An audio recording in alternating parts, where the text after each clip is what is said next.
I have heard that Ram was a Suryavanshi and Krishna a Chandravanshi. But what are the Suryavansh and the Chandravansh? Hello and welcome to my channel. I am reading book Devlok with Devdutt Patnayak ji. It's a talk with Devdutt Patnayak. Today I am going to start reading part 5. The Suryavansh and the Chandravansh. Let's continue. In the Purans, you will always find balance, like Ganga Yamuna, Shiv Vishnu, Vairagi Grihasthi. To balance the lineages of the kings, there are the Suryavansh and the Chandravansh. At the beginning of each Puran, it is mentioned whether the story is about the Suryavansh or the Chandravansh. From where did the Suryavansh begin? Except for the gods, all Puranic characters originate from Brahma, who is the creator.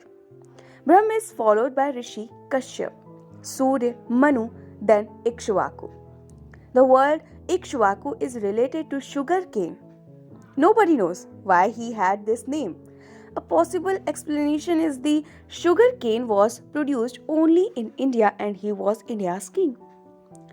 Everywhere else, sugar was produced from honey. Ikshvaku's descendants are the Suryavanshis. What about the Chandravansh?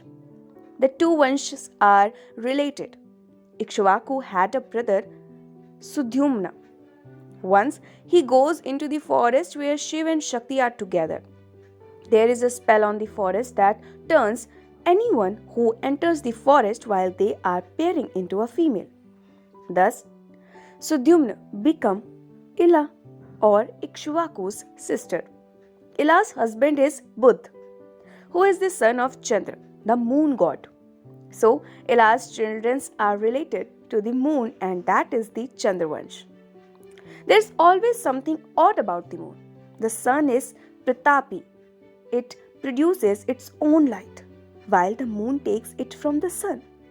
All the stories about the moon and its Vansh are never clear like the sun. The way the phases of the moon change. These may be hyper-emotional, crooked, where a man becomes a woman, etc. Ila's story is very interesting, that he was once a man and then a woman. There are many variations of this story in all the Purans. In one, it says that during Shukla Paksha, or the phase of the waxing moon, he is a man. And during the phase of the waning moon or Krishna Paksh, she is a woman. In some versions, he is a man during the Uttarayan, the northern movement of the sun, that is summer, and a woman during Dakshinayan, the southern movement of the sun. As the year progresses, the gender changes. Man, woman, or in between. Ila's story is like that. Her children sometimes call her father, sometimes mother. Her husband, Budh, is said to be neither this nor that. You will find both the categories, both this and that, and neither this nor that. This is a philosophical meaning as well. You cannot neatly classify everything into boxes. Gender is also a boundary. In the Suryavansh, there are clear-cut boundaries like Ram is Maryada Purushottam, the model man who follows rules. In the Chandravansh, there are grays, shadows, the space between black and white. The rules themselves are under question here. What are the rules? How are they to be defined? It's all so fluid that it cannot be said for certain whether you are breaking them or not. Buddha's story is interesting. Brihaspati had a wife called Tara, who did not love her husband as he was a strict rishi. Brihaspati qualities are associated with Suryavanshis, very rational and straightforward. A somewhat boring husband, she falls in love with Chandra, the moon god, who is emotional and romantic and elopes with him. An enraged Brihaspati tells Indra to get his wife back. There is a war among the gods and Indra forcibly takes Tara away. When she returns, Tara is pregnant.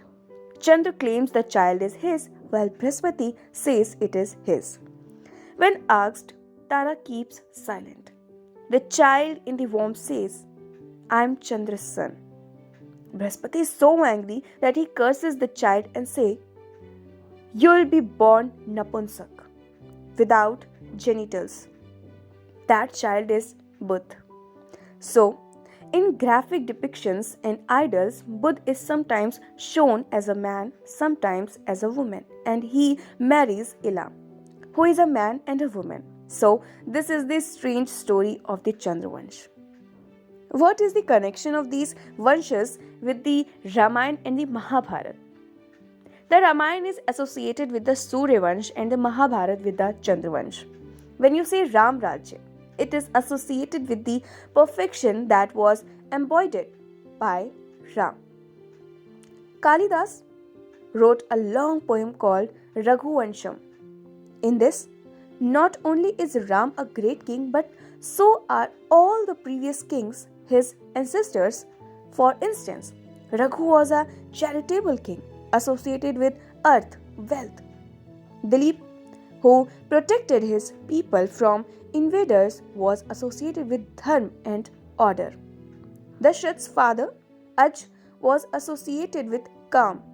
He loved his wife so much that he passed away soon after her, unable to live without her. All these three qualities are present in Ram. He too loves his wife a lot, but is torn between his country and his wife. This is an ongoing tension in this story. Basically, it is about integrity, commitment. One must abide by one's word. Harish Chandra sells his wife to keep his word, and Ram abandons his. These extreme behaviors are always found in the Suryavansh. So, this is it for today. I'll be back. Till then, keep listening beautiful stories and keep smiling.